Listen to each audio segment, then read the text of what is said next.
Hi friends, welcome to our channel. இன்றைக்கி நம்ம என்ன பார்க்க போகிறோம்னா டேஸ்டியான சீம்பால் எப்படி செய்யலான்னு பார்க்கலாம் வாங்க.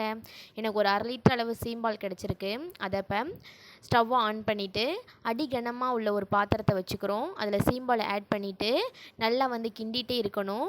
லோ ஃப்ளேம்லேயே வச்சு நல்லா கிண்டணும். ஹை ஃப்ளேமில் வச்சிங்க அப்படின்னா அந்த பால் அடி பிடிச்சி போயிடும். அப்புறம் அதோட டேஸ்ட்டும் மாறிடும், அது நல்லாவும் இருக்காது. இப்போ லோ ஃப்ளேம்லேயே வச்சுட்டு நல்லா கிண்டிகிட்டே இருக்கணும். எவ்வளோ நேரம் கிண்டணும்னா நம்ம பால்லேருந்து தண்ணி தனியாக பிரிஞ்சு வர வரைக்கும் நம்ம நல்லா கிண்டிகிட்டே இருக்கணும்.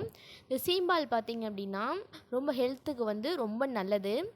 இது கிடச்சிச்சு அப்படின்னா நீங்கள் யாருமே மிஸ் பண்ணிடாமல் இதை வாங்கி செஞ்சு பாருங்கள்.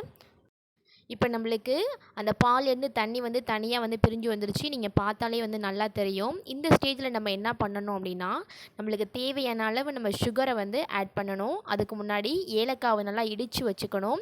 ரொம்ப அதிகமாகவும் ஏலக்காய் சேர்க்க வேணாம். கொஞ்சமாக சேர்த்தாலே அதோடய ஃப்ளேவர் நம்மளுக்கு நல்லாயிருக்கும்.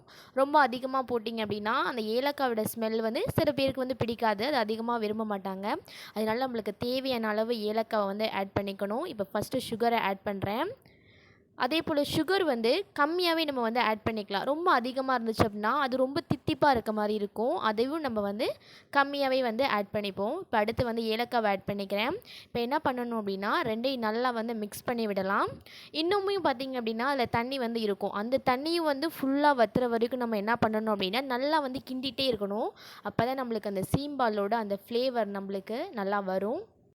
இப்போ இதில் ஓரளவுக்கு நம்மளுக்கு தண்ணி வற்றி வந்துடுச்சு. இன்னும் கொஞ்சோண்டு தண்ணி தான் இருக்குது. இப்போ அதுவும் நல்லா வற்றுற வரைக்கும் நம்ம கிண்டிகிட்டே இருக்கணும். இப்போ பார்த்திங்கன்னா இன்னுமே தண்ணி நல்லா வற்றி வந்துருச்சு. இப்போ இந்த ஸ்டேஜில் அடுப்பை ஆஃப் பண்ணிக்கிறோம்.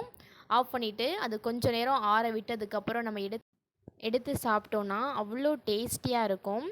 ஃபஸ்ட்டு சாப்பிடும்போது ஒரு மாதிரி பிடிக்காத மாதிரி தான் இருக்கும். ஆனால் ஒரு வாட்டி சாப்பிட்டு பார்த்துட்டிங்க அப்படின்னா அதோடய டேஸ்ட் உங்கள் நாக்கில் ஒட்டிகிட்டே தான் இருக்கும். இந்த மஸ்ட் நீங்கள் எல்லாருமே ட்ரை பண்ணி பார்க்கணும். தேங்க்யூ ஃபார் வாட்சிங்.